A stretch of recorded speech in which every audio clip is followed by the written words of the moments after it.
Do you have the courage to act outwardly on what you see inwardly? Do you have the courage? It takes courage to be successful. It is far easier not to be successful. Misery will always have company. Success breeds contempt. If you don't want to make waves, be mediocre.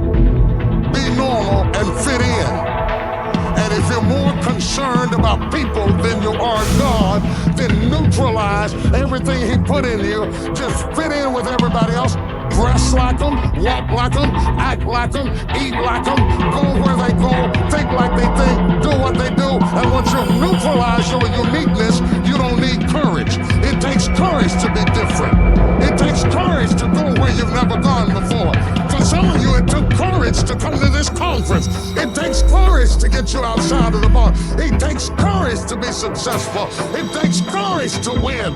People don't talk about people that don't win. If you win, they're going to talk about you. Do you have the courage to stand there till the storms keep raging and the people get to talking and you stand there and say, I've come too far to turn around? Text your girlfriend and say, do you have the courage?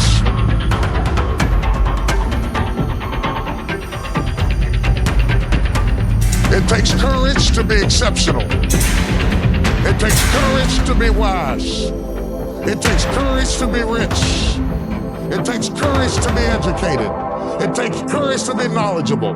Because the moment you do, but you don't talk like you forgot where you came from. Look at you talking. It takes courage.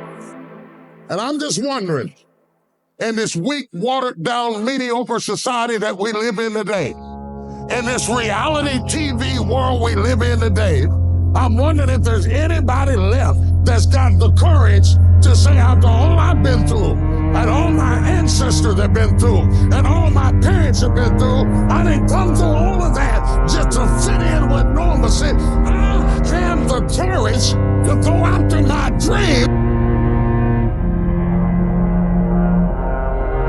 The best things in life takes time.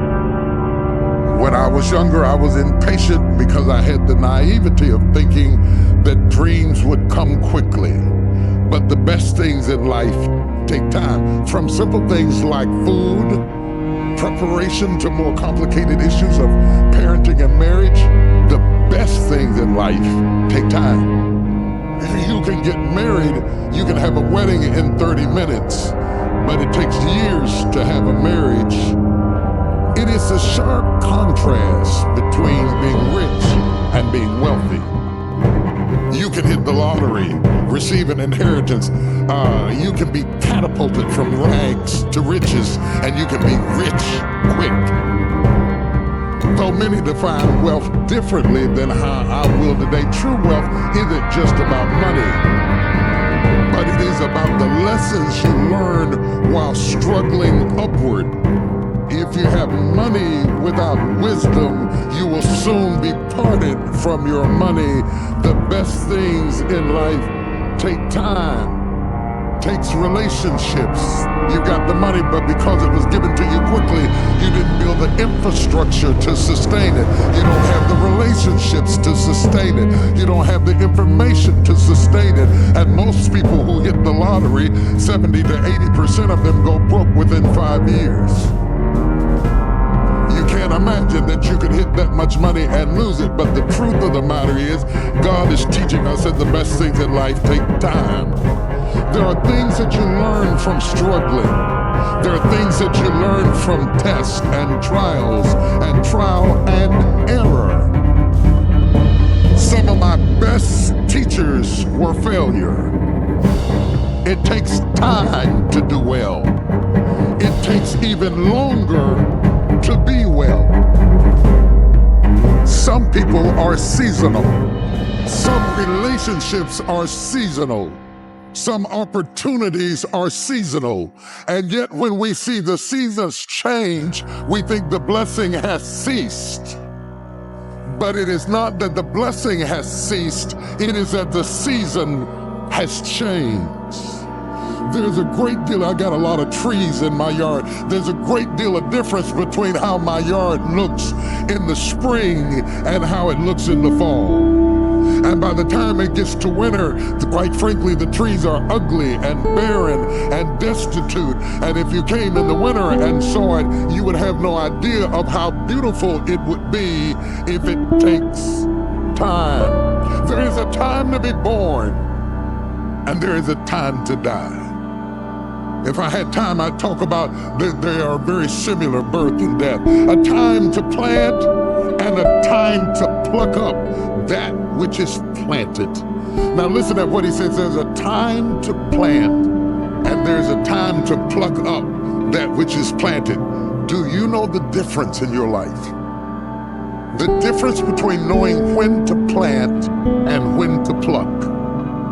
Have you ever asked God, maybe you've asked him when to plant, but have you ever asked him when to pluck up?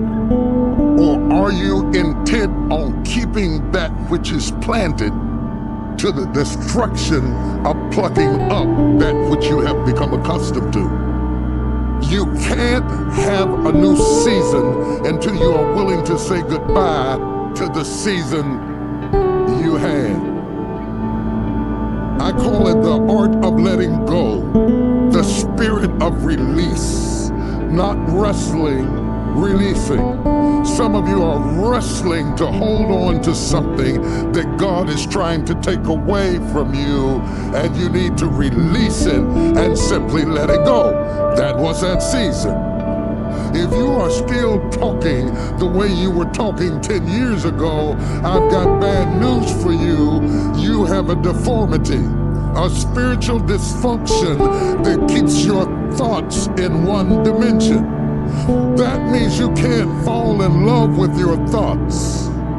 Because if you are stubborn with your thoughts, you delay your next season.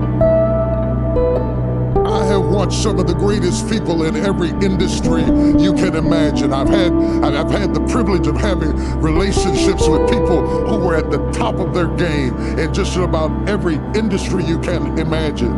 Those that leave the greatest impact understand timing. Timing is everything.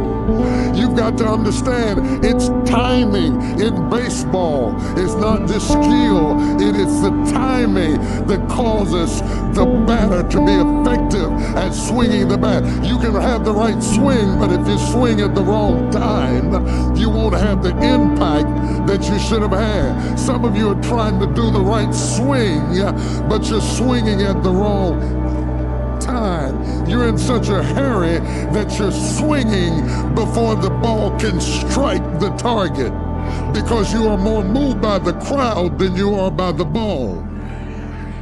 Timing is everything. Many people don't realize that not only is timing everything in baseball and baking, it is also everything when it comes to comedy or speaking or music. It's about timing. It's not just can you read music, can you keep time. It's not can you tell a joke, but can you time the joke. It's not can you speak a message, can you use timing to convey information. You can give great information out of time and be an incompetent speaker because you don't understand timing. Everything is a rhythm. Everything is a rhythm. God is a rhythm. Breathing is a rhythm. Circulation is a rhythm. Heartbeat is a rhythm. Pulse is a rhythm. Everything that is alive has a rhythm. Birth has a rhythm. A woman's body has a rhythm. God is telling us over and over and over in nature, in creation, in procreation, that timing is everything. You can't be fruitful out of season. Somebody shout, teach me to know my season. Help me with my timing. You can be right about what you said, but wrong about when you said it, and do more damage than you did good. It's not about right and wrong, it's about timing. Right information delivered at the wrong time can tear a marriage up, can cause a child to feel defeated, can stop a loan from going through, can stop the house from being built, can stop you from having the peace you ought to have.